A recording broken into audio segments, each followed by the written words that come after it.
Hey my friends, welcome back. Today we're talking about 10 things that you might need less of and not more. So this is all about intentional living, minimalism, and the idea that we don't always have to keep chasing more in order to be happy. We live in a culture that really relies on adding things to our life. We're constantly being told that there's something else we need to improve our home, our routine, our skin, our body, our clothes.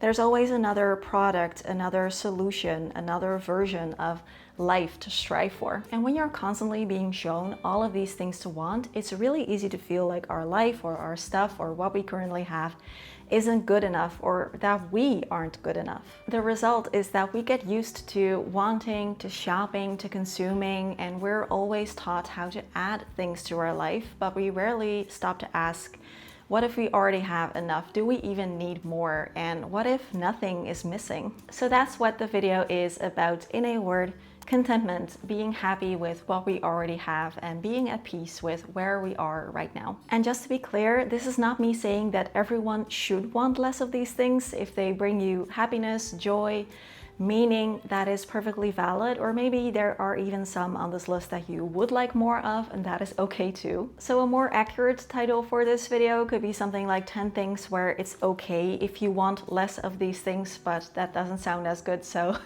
here we are. This is not a list of rules, these are just some gentle suggestions of things where it might feel good to not want more or to even want less, because we are allowed to be satisfied and to opt out of that constant pressure to always upgrade. So let's normalize contentment and let's normalize normal life. As always, feel free to grab something nice for yourself to drink if you want and join me. I also have a kind of like a little exciting announcement that I want to share with you, but I will do that later in the video, so stay tuned for that. For now, let's just begin with the first one on the list. Alright, starting out with maybe a bit of a controversial one, and that is travel. So travel can be enriching, beautiful, it can be a wonderful experience, see the world, see different cultures, see different architecture, taste different food, it's all really nice. But I feel like with travel, over the last maybe like decade or so, it's also become this thing that we are always kind of supposed to want to do, supposed to be able to do, and it should be something that we're always like striving for. And I have made some wonderful travels in my life. I've been to Japan 3 times, I've been to Iceland, I've been to several places in Europe, many different countries, and all of these trips have been wonderful. I wouldn't change the experience for anything, but personally I also choose to have many different years in my life when we're actually not traveling, or at least not leaving the country, and I think that is perfectly fine too. I remember when I was young, my parents never had a lot of money, and so when we were growing up, we would go on vacation once a year, which was always kind of like the highlight of my year. We would go camping with a tent usually, and usually we still just traveled with our crappy old car, which usually broke down somewhere along the way, with our tent and our, I don't know, things to do like books to read and things like that, and we would just go camping for a week or two, and it was once a year. I felt like that was so cool. I never felt like it wasn't enough. But I feel like recently, just when talking with people in my own life, or especially when you see influencers online, it seems like everyone is traveling like 3 times a year, and it's usually quite far, or it's a little bit more luxurious or adventurous. And again, there's nothing wrong with that, but I also feel like if you feel that pressure to also want to travel that extensively, then you really don't have to. First of all, maybe you are, like me, a highly sensitive person, and travel both excites you and exhausts you intensely. So for me, I'm just really not always in the mood to travel because it is so anxiety inducing, it is so stressful, it is so tiring, and I'm not always in the mood for that. Or maybe it's something different, it's like a budget constraint, or not everyone is able to travel like that. And I feel like we should normalize just either staying at home, taking a little break by yourself, doing fun things nearby where you live, or traveling super simple, close by, maybe going by train or by car, going a little bit shorter, maybe packing a little bit lighter. It doesn't always have to be that aspirational and like Insta-worthy, in my opinion. Tell me what you think. I would really love to know, because when I say that I'm not a huge traveler. Like, I've been places, but I don't go every year. People sometimes look at me a little weird. Like, that's a weird thing to say. Like, you're supposed to want to at least travel the world. And it's almost like you're saying that you don't care about other cultures, or that you don't want to see how, you know, people live everywhere in the world. And that isn't always the case. It's just that travel comes with a lot of, you know, costs and stress, and you need time for it, and so many other things. Maybe you don't want to travel because your cat is sick or something. You know, there could be so many things going on. I feel like that should be okay too. And I don't know about you, but I also think that there are other ways of experiencing different cultures outside of travel. So you could read books that are set in a certain country, or that are like describing a history of a certain country. You could learn a language at home for a different culture, a different country. That tells you a lot.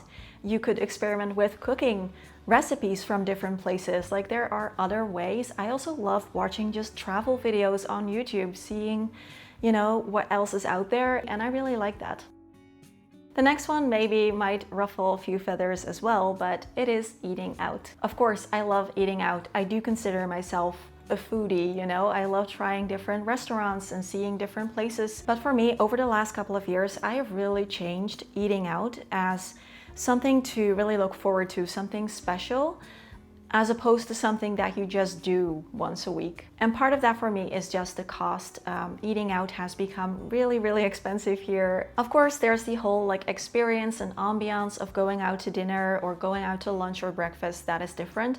But I also feel like a simple, slow, nourishing meal at home can be just as nice. And sometimes if I'm in the mood for something a little bit fancier, what I like to do now is just go over to my little book stand, pop open a cookbook, and just choose a recipe that I've never made before, something maybe that's a little bit more involved, that takes a little bit longer to prepare, or something a little bit more fancy or special, and just create it myself. And even though that is more effort and more money than my typical pretty easy, simple go-to meals, it still is only a fraction of what a similar meal like that would cost in a restaurant. And sometimes I do like to hang out with friends at a restaurant and like make it something special. And when I do that, I also try not to look at the prices too much and just enjoy myself, because it's a special thing.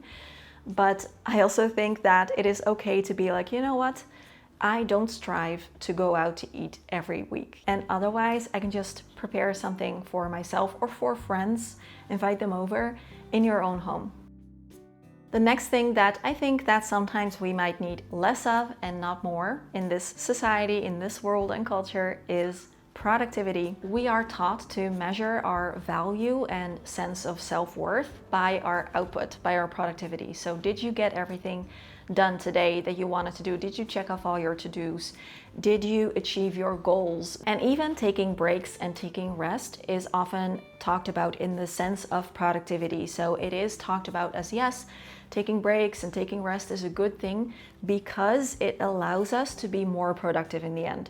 So it is still put often in this context of productivity where, yes, taking breaks and rest is important, is good because it allows us to be more productive, and not because we're human beings, not human doings, and we deserve rest, breaks, fun, just doing nothing and being okay with that, regardless, in my opinion, of our output and our productivity. We deserve it regardless. You know, it's also okay to be not productive certain seasons of your life. You know, you're allowed to just kind of drop things for a while if you want to, if you feel that desire, and if you're able to, you know, take things down a notch, then that is perfectly fine.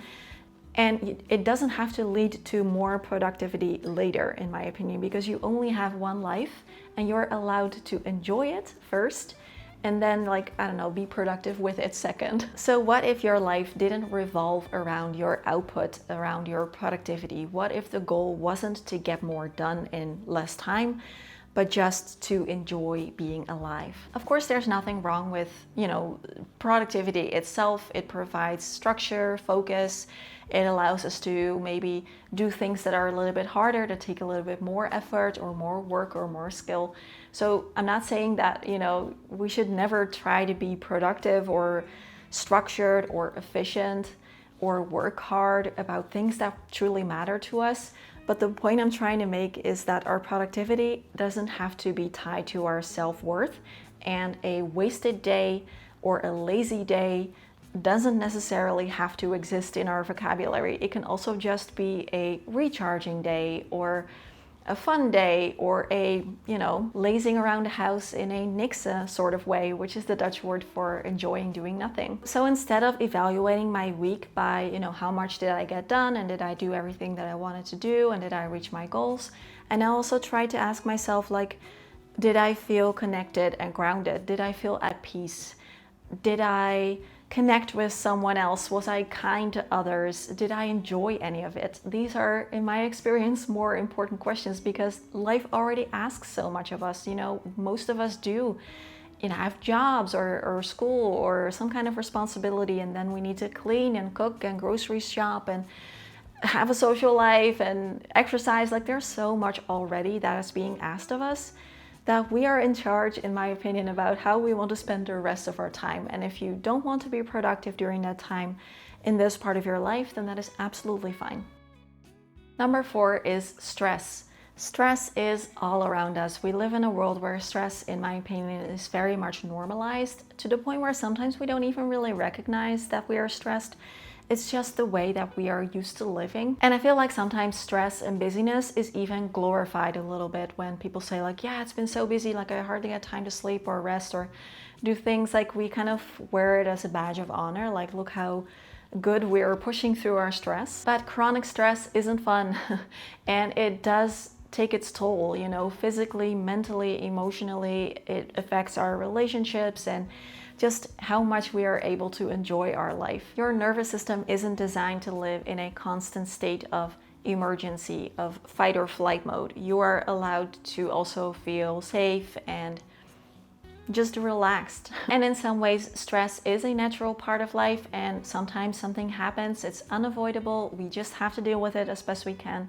But for me personally, I do try to shape my days in a way where, if none of that like urgent, outside of my control stuff is going on, then I try to have a relaxed day as the priority and not stress out about things too much. Because I have been burnt out before, and it took such a long time for me to recover from that, so I don't want to get to that state again. And the thing is that we don't have to be in this continuous state of almost approaching burnout to show that we are trying and that we care. So stress will visit sometimes, but we don't have to let it move in. And if you have to make a choice for yourself in order to make your life less stressful, whatever that choice is, I think that you can definitely consider doing that, because it's important and it has value.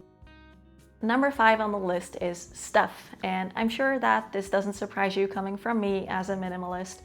But we do live in a world where the standard way of doing things is wanting more stuff and adding stuff to our home, or improving our stuff, or upgrading our stuff. It's very much focused on the acquiring part of it, the looking up, seeing reviews, the magic of like seeing, wanting, buying, owning. That sort of cycle is very much normal. But that burst of happiness that we get from buying something new doesn't last, and now we have more things in our home that we need to maintain, clean, organize, sort, stuff somewhere, find room for. And the thing is that if you that little burst of happiness that we get from buying something that we have been wanting for a while, I've really come to see that that doesn't necessarily come from the fact that we now own that thing, but more so because we've scratched the itch. Like, there was an itch in our mind telling us that we wanted something, and now we have it. So the itch is scratched, and our mind can now finally be quiet and at peace until the next thing that we want comes along, and then we need to scratch that itch. Because if it was truly the thing that we bought that gave us that happiness, then we would feel that happy and content for as long as we had that thing.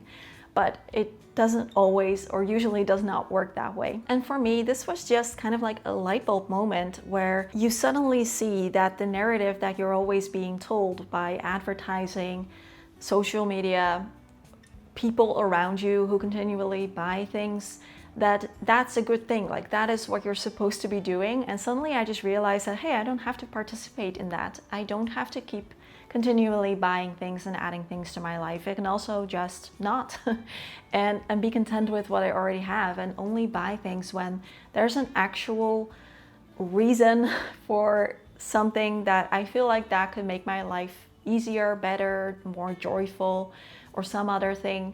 That's when I buy things instead of just doing it basically out of habit. Now that we are halfway in the video, I quickly want to share something with you that I'm really excited about. This month marks 8 years since I first uploaded my very first video on YouTube. So the Simple Happy Zen channel turns 8 this year. It's been such a ride. I'm so grateful for all of you. This community is so special, so thank you so much for being here. And to celebrate the channel's 8th birthday, I am doing a special anniversary sale on all my digital products. So everything is 20% off for the rest of August. If you're feeling ready to simplify your life, declutter your home, or slow down and reconnect with what matters, then this could be the perfect time to check them out. So some details. First of all, my decluttering ebook. This is a 90-page guide to help you clear the clutter with practical tips, checklists, and strategies, whether you are just getting started or ready to go a little bit deeper. This is great for tackling any area of your home with more clarity and less stress. Then there is In Love with Your Life, and this is my in-depth Simplify Your Life course. This one is designed to help you simplify all the major aspects of your life, from your time and your habits to your mindset and priorities. And this one is perfect for if you maybe feel overwhelmed a bit at times, or you're craving a life that is more aligned with who you really are. You'll get weekly lessons with guided exercises, but you can move through the course at your own pace as well, and you will have lifetime access to the materials. And then there's Unhurried, which is my 30-day slow living program. This is a gentle introduction to slow living. You'll receive a new lesson and mindful challenge each day, designed to fit easily into a busy life. So think of this one as kind of like a reset for your life and for your nervous system, with small doable steps to help you find more calm and presence starting today. And here as well, you will have lifetime access to the materials, so you can repeat this 30-day program whenever you want. You can use the code SUMMERSALE20 at checkout to get 20% off. You can use this on one of them. You can also get more of them if you want. There's no overlap between them. I'll leave the links and information in the description box, including reviews if you want to see what other people have shared. And the sale will run until September 1st, so don't wait too long. And if you have any questions, feel free to leave them down below. I'm always happy to help. Number 6 of the things that you might need less of, not more, is expectations, whether that is societal expectations or from friends and family, or the expectations that we put on ourselves. Maybe it's the pressure that we might feel of the timeline where we're supposed to graduate at a certain age and have a job and a career going at a certain age, and maybe buy our first home by a certain age, and then get married and start a family by a certain age. Expectations like this can quietly run our life and make it difficult to make authentic choices if maybe they don't always align with those expectations. And some of these expectations might be on the more obvious side, while others can be more subtle. And that is what I'm currently working on in my life. For example, the expectation to always be on and always have a good thing going in your life, or always be like okay and running your life well.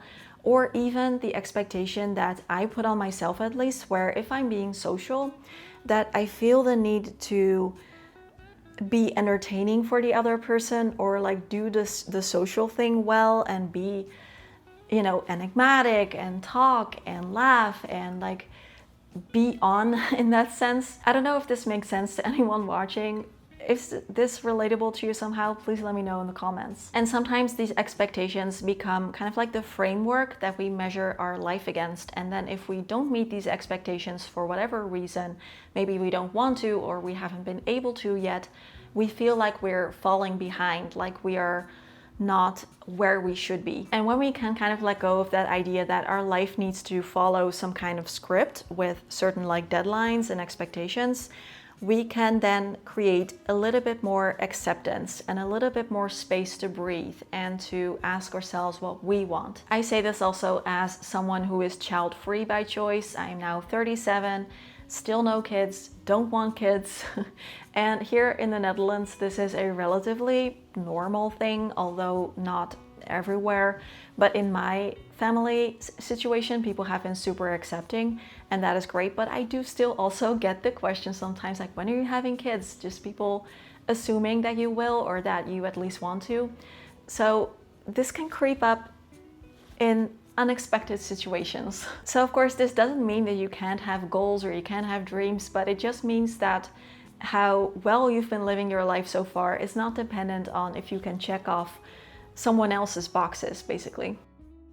Number 7 is comparison, one of those quiet habits that we all fall into from time to time without realizing it often. I've learned about myself, and I think this is probably true for many people, that the way I compare myself to others is not fair.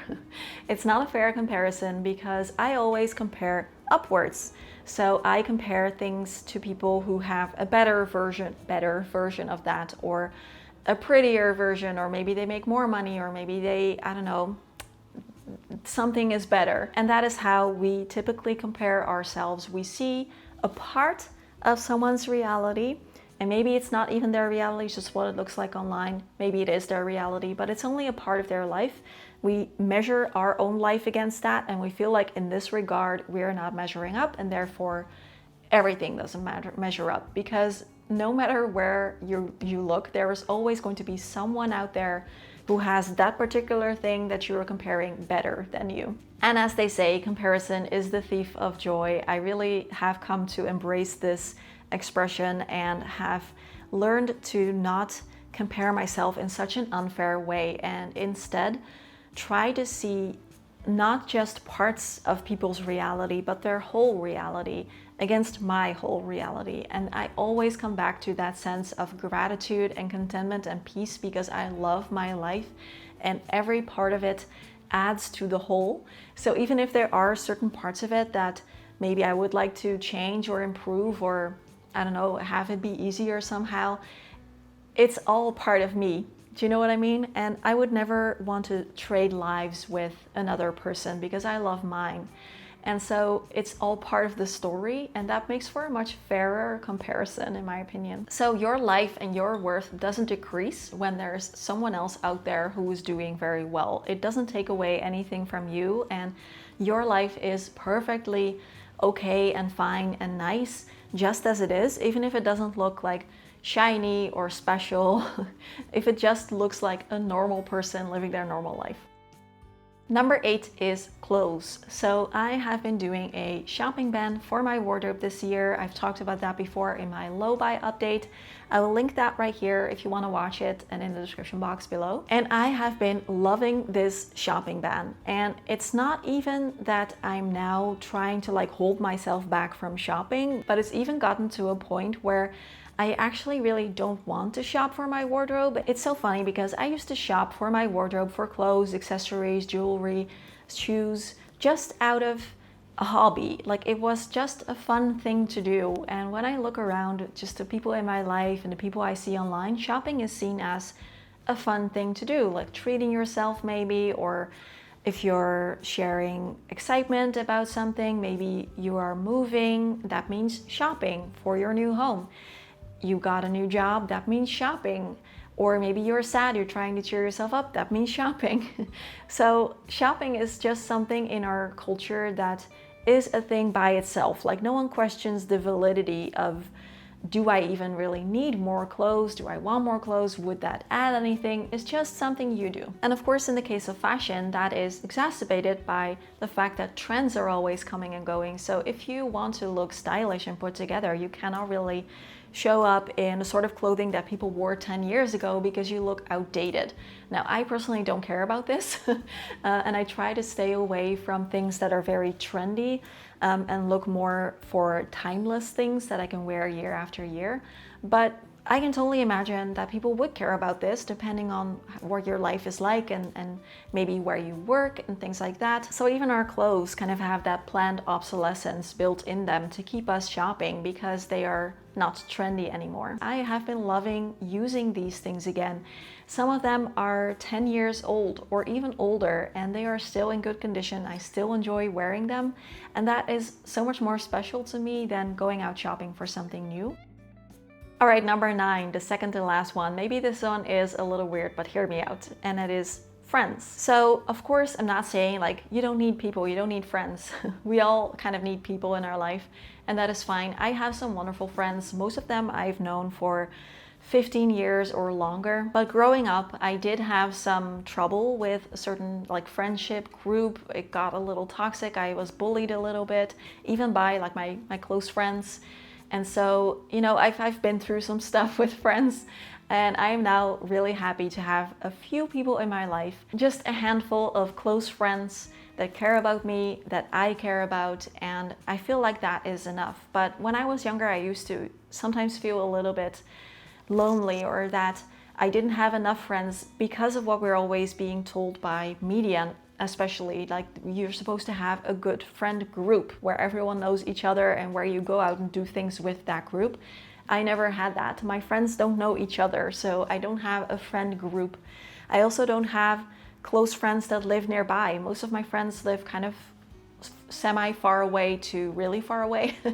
So that is, you know, different. Now I know that this is actually much more normal than I thought. Most of us only truly connect with a small handful of people, and it really has made me appreciate the people that are in my life. If you even have one person that cares about you, that you care about, that is already so special. Basically, you don't have to be surrounded by a huge number of people in order to feel supported and like you have a support system. And a small handful of people who know you well is better, in my opinion, than, you know, many people in your life who you're not exactly very close with. Or maybe you feel like you don't necessarily want fewer friends, but you would like to have more boundaries with protecting your time and your energy. Maybe someone comes over a lot, like a neighbor or something, and you don't have time to do your daily things, for example.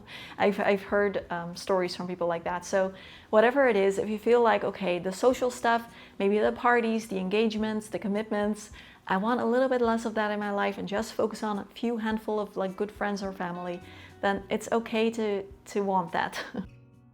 And number 10 is aesthetic home stuff. Just aesthetics in general in your life. Everything nowadays is so much tied to their aesthetic because it photographs well, it creates good social media content, and I feel like especially influencers' homes look really perfectly, but that is also because most of the things in their home are linked. That is how they make their money. They make their income through affiliate marketing, or maybe these things are even gifted to them. So by having that perfectly beautiful home, that is how influencers, like lifestyle influencers, earn their paycheck. And that is not true for most of us. You know, most people have to buy the things that are in their home, and we don't get paid to buy them. It actually costs us money. And I say this as someone who loves home design, furniture. You know, I also feel like I have a beautiful apartment, but it's the same stuff. I buy things once and I use them year after year. And I'm very careful with buying new things. I rarely buy new things for my home. And I just kind of like take a little effort in putting something together that makes me happy being here, and that's it. That's like what I do it with. A real normal home often has mismatched furniture or things that have been passed down that, you know, you didn't get new, or that didn't necessarily fit your aesthetics that well, but are just really handy to have around. Or mugs that are all different, or have dead plants, or, you know, not a set colors scheme, but different things from different people, different colors. Maybe it has clutter sometimes, like it looks lived in. Maybe it's not perfectly clean all the time everywhere. Like that is a normal person home, and that is okay too. So in my opinion, not everything needs to be aesthetic, not everything needs to match, and not everything needs to be able to be linked. It's your home, so you decide. And that's it, 10 things that you might want less of, not more. I would love to hear your thoughts about these 10 things. I hope I didn't make the video too long because I get excited about this stuff and I can talk about it all day long. I hope this video gave you some inspiration of maybe some things to let go of that you've been carrying that are not serving you anymore. Just a small reminder that you are already good enough and your life is already good enough just as it is right now. And if you'd like some more help and support from me, whether that is with decluttering your home or simplifying your life or slowing down and reconnecting with what matters most, then don't forget to check out my anniversary sale. Everything is 20% off. Just use code SUMMERSALE20 to get 20% off, and that goes for my ebook, my Simplify Your Life course, and my 30-day slow living program. And a huge thank you to my supporters on Patreon and YouTube memberships as well. You guys help me to keep this channel running, and I really appreciate it, so thank you so much. And thank you to you for sticking around for this video all the way until the end. I really appreciate that too. So thank you. Have a wonderful day. As always, questions, comments, conversations down below, and we'll see each other again soon. Bye bye. Oh my gosh, I had such trouble getting up this morning. It's Monday and I just felt like I got up from a coma. Like I was walking around feeling like a zombie. My boyfriend says like, are you all right? Because you look like a baby bat that can't open his eyes yet. Just kind of like walking around with my eyes half closed.